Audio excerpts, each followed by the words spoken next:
सेवा में व्यतीत करना चाहता है। और जैसे अभी सत्संग के दौरान भी बहुत खूबसूरती से वो महात्मा समझा भी रहे थे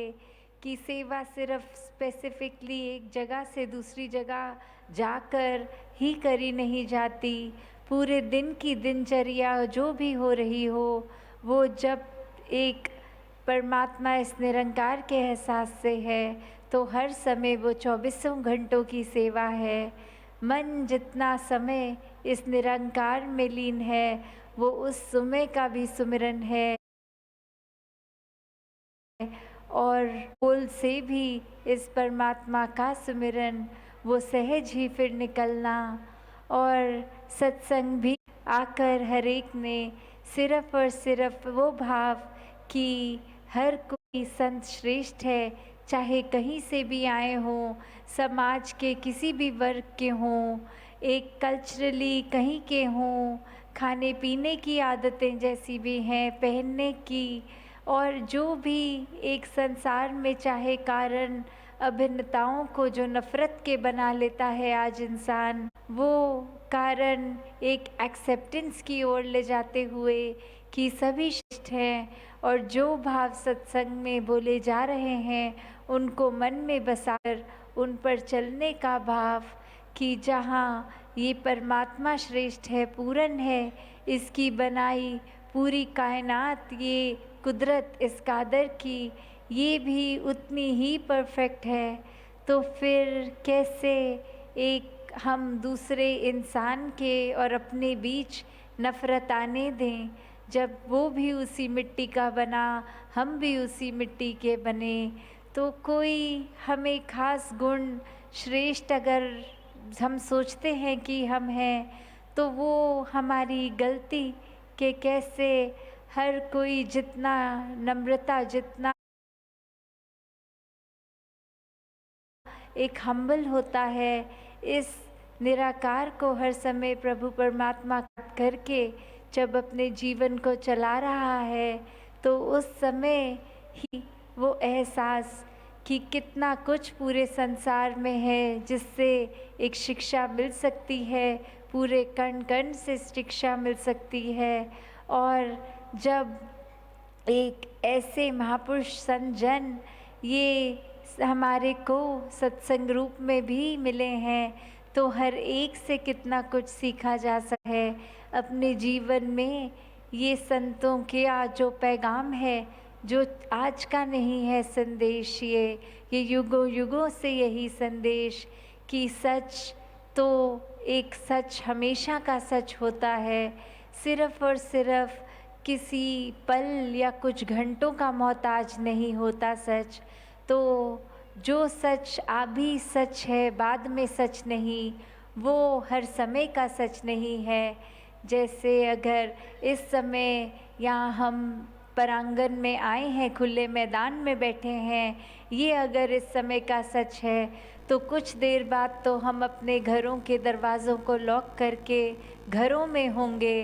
तो वो हमारा सच बदल चुका होगा। तो ऐसा कौन सा सच है जो हर समय कायम दायम रहने वाला सच है? वो हर समय एक ही रस, एक जैसा रहने वाला, जिसका आइडेंटिटी में कोई शुरुआत नहीं, कोई अंत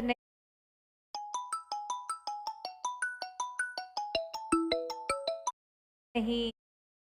कोई बीच का हिस्सा नहीं, जो परिस्थितियों के साथ बदलता नहीं है, जो किसी और पैरामीटर से बढ़ता और घटता नहीं है, जिसको पानी डालने से भी गीला नहीं ये होता, आग लगाने से जलता नहीं है। तो कैसा हमने ये कोई भी धर्म ग्रंथ उठा के देखे, वहाँ इसी सच को एक ये डेफिनेशंस हैं जो अभी हम सुन भी रहे थे कि किस तरह हर धर्म ग्रंथ यही बात बताता है कि ये सच ही है, चाहे हम इसको परमात्मा बोलें, भगवान बोलें,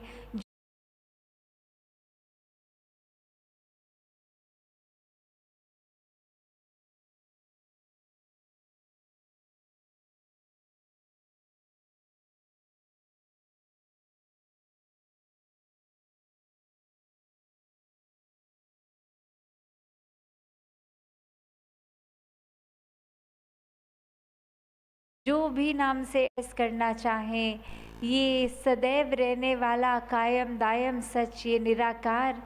इसको देखा जा सकता है, इसके रंग में हर समय रंगा जा सकता है। और जब इसका पता चल जाता है तो अपना भी पता चल जाता है कि एक तन की काया कुछ वर्षों तक जो साथ है वो हमारी असली पहचान नहीं। असली पहचान तो इस आत्मा की, इस परमात्मा से जब ये रिश्ता पता चल जाता है कि इसी का अंश, इसी से उपज, इसी में जाना है इस आत्मा को, तो फिर वो बात कि ये सच हमेशा का सच है। इसने तो एक वो बात कि कोई भी एक स्थिति है भी तो भी ये बात बिल्कुल बदलेगी नहीं कि जो परमात्मा यहाँ इस खुले परांगण में ये निराकार है, वही जब हम घर जाएंगे, अपने घरों को लॉक करके रात को सोएंगे, तो उस घर में भी, क्योंकि ये तो पूरी सृष्टि के कण कण है और इसी की ही तरह एक ये जो संत भी कि ये जो कैरेक्टरिस्टिक हम बोलते हैं कि ये चाहे निर्गुण है फिर भी सभी गुण हैं इसमें, और एक इंसान भी जहाँ इसी की रचना, तो कैसे दैवीय गुण भी इंसान में भी होने वो बहुत ही स्वाभाविक बात है। क्योंकि जब इंसान का ही एक उपज इस परमात्मा से है तो जो भी चीज़ जहाँ से उपजती है उसका कैरेक्टरिस्टिक वही होता है।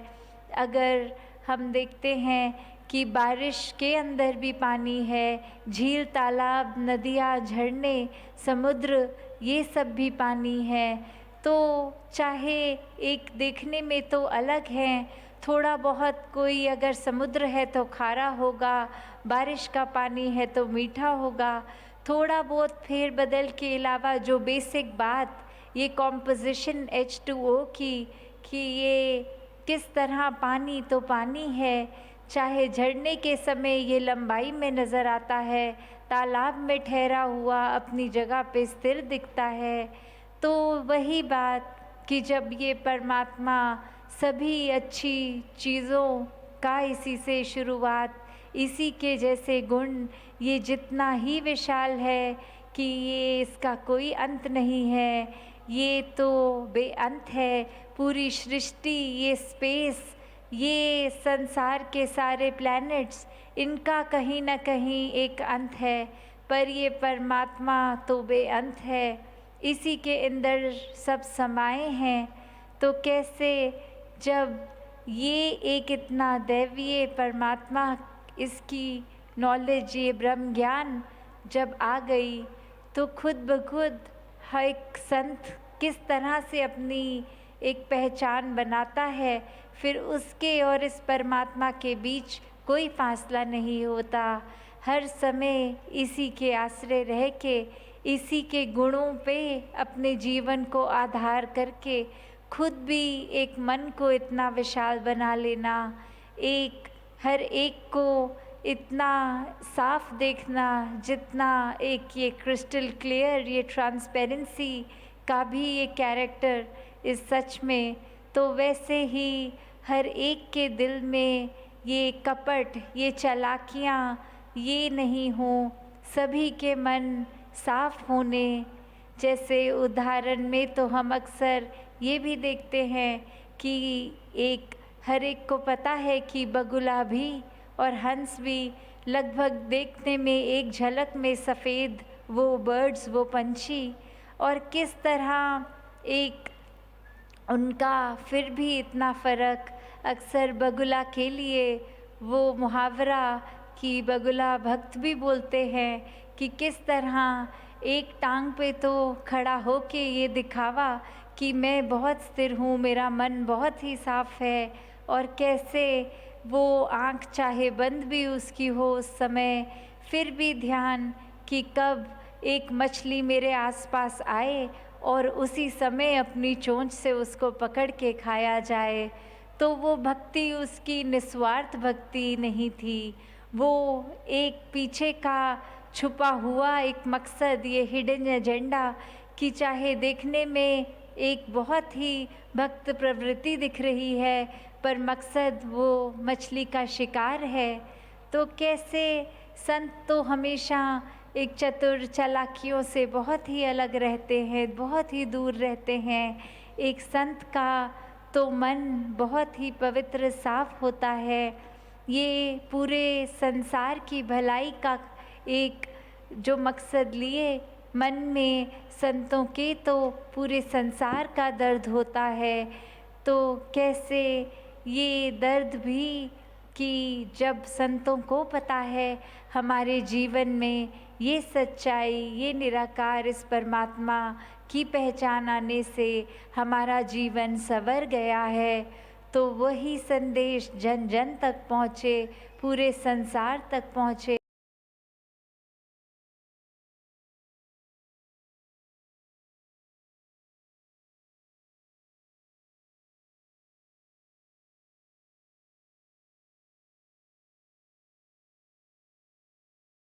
और उसी एक जज्बे को, ये रोशनी को घर घर पहुंचाने के लिए संत हमेशा एक वो संदेश को आगे से आगे फैलाते हैं अपने बोलों से, अपने कर्मों से, कि हर कोई भी इस सच्चाई का हिस्सेदार बने। जो आनंद हम चाहे इतिहास खोल लें या आज के समय में देखें, जो भक्तों को, चाहे वो मीराबाई रहे हों, कबीर दास जी रहे हों, तुकाराम जी रहे हों, जिस तरह से ये हर किसी ने इस सच्चाई को प्राप्त करके ही इसकी रोशनी देखी, वह जीवन को किस तरह हर एक के बदल गया, वही बदलाव पूरे संसार में भक्त बहुत ही इच्छुक रहते हैं कि जो एक आनंद की अवस्था हमें मिली वो ही सबको मिले। और जैसे अभी जिक्र भी सुन रहे थे कि ये ब्रह्म ज्ञान लेने से ये जीवन तो हमारा सुखमय हो जाता है। और सुखमय ये किस तरह कि क्या इसका मतलब एक जब कोई हादसा इस तरह का जीवन में नहीं होगा क्या जो दुख पहुंचाने वाला हो, तो ऐसी बात नहीं है। परिस्थितियाँ, ये उतार चढ़ाव, ये दुख सुख तो जीवन में उसी तरह भक्त के भी आते हैं जिस तरह जो इस परमात्मा में नहीं यकीन रखते उनके जीवन में भी जिस तरह आते हैं। पर फ़र्क यही आता है कि एक भक्त ने वो चुनाव किया कि अपने जीवन को सुखमय बना लिया, जब इसी की रज़ा में खुद को रंग लिया कि परमात्मा जो कर रहा है उसी में कोई शिकायत नहीं है। ये ही सबसे उत्तम हो सकता है एक भक्त के लिए, जब उस बात पे विश्वास करके पूरे दिल से एक अपने आप को अपने जीवन में आगे चलाने लगते हैं, तभी एक भक्त का जीवन जीते जी एक बहुत ही सुनहरा जीवन, मुबारक पात का जीवन बन जाता है, एक मुबारक जीवन बन जाता है। और ये जीते जी सुख प्राप्ति उस भक्त की। और वही जब जीवन सुहेला है तो मृत्यु आने पे क्या होगा, फिर उस भक्त को डर नहीं कि एक जीवन खत्म होने के बाद क्या होता है, क्योंकि भक्त को तो पता है कि अभी भी निराकार में जी रहे हैं और ये शरीर ना भी रहा तो भी इस आत्मा ने इस निराकार में ही जीना है। तो कैसे एक जीते जी भी खुशी और एक ये सफ़र ख़त्म होने के बाद भी एक उज्ज्वल, एक उस रूप में भी परलोक सुहेला वाली बात कि कैसे जो जीते जी चैन से जी गया उसने मौत के बाद भी चैन ही प्राप्त करना है। तो कैसे हर किसी का मकसद यही रहे कि हम एक इंसान हैं तो हमारे अंदर जहाँ मानवीय गुण, प्यार, नम्रता, करुणा, दया, विशालता, ऐसे और जो भी मानवीय गुण हैं जो हमारी भलाई के लिए हैं, पूरी संसार की भलाई के लिए हैं, इन भावों से युक्त होना, इस सच्चाई के साथ जुड़ के, इस निराकार के साथ जुड़ के जहाँ बहुत ही स्वाभाविक हो जाते हैं, वहीं ये संदेश सच का हर एक के हिस्से आए, उनका भी जीवन एक सुख चैन भरा हो जाए, वही प्रयत्न हर किसी ने करते जाना है। और जिस तरह अभी समागम के लिए नवंबर के लिए भी सभी का वो सेवा की ओर भी बार बार ध्यान, तो वही भाव कि ये जो सेवा भी हर किसी के हिस्से आती रहे, अपने आप को एक अहम भाव छोड़कर, एक अहंकार को छोड़ के जब भी मन सेवा के लिए, एक सेवा को सेवा के लिए कराए तो उसमें निस्वार्थ होकर करे। और कैसे उस सेवा का कभी भी कोई वो ये बात नहीं है कि अगर हमने किसी के प्रति कोई सेवा की तो हम श्रेष्ठ हो गए। नहीं, सेवा करने से श्रेष्ठ नहीं, सेवा करते समय जब अहंकार को त्यागते हैं वो गुण श्रेष्ठ होता है। तो दातार सभी पे कृपा करे, जहाँ तन मन धन हर प्रकार के एक ये सेवा भाव रखकर पूरे संसार की भलाई के लिए भक्त आप सब सेवाओं में भी जहाँ युक्त रहें, वहाँ मन में हर समय इस निराकार को याद करते हुए अपने जीवन को आगे से आगे चलाते जाएं, सुमिरन और सत्संग को प्राथमिकता देके। और हर एक का भी घरों का माहौल आपसी प्यार वाला हो, जहाँ एक बात वही कि अपने घर से शुरुआत करके पूरे संसार तक वो संदेश, एक रिपल इफेक्ट जो बोलते हैं, जैसे एक स्थिर पानी में अगर एक पत्थर डालते हैं तो वो गोल गोल उसके रिपल्स कैसे कितनी दूर तक ट्रैवल करते हैं, एक बहुत ही छोटी लहर की तरह। तो वही एक इंसान जब खुद एक अच्छे भाव रखता है मन में, तो फिर वो अपने पड़ोसी तक भी वही भाव पहुंचाता है और कोई बुरे भाव नहीं उस पड़ोसी के प्रति। फिर वो पड़ोसी से भी दायरा और बड़े होके पूरे गली मोहल्ले समाज से होते हुए अपने शहर, अपने गांव, अपने स्टेट, अपनी कंट्री, अपने वर्ल्ड के लिए ये जाता है। तो कैसे एक एक का जो जो योगदान सेवा के प्रति जिस तरह का भी हो, वो स्वच्छ मन से एक इंटेंशन साफ हो, एक नियत साफ हो, उसी से किया जाए। दातार हर एक पे कृपा करे। सात संगत जी, धन निरंकार जी।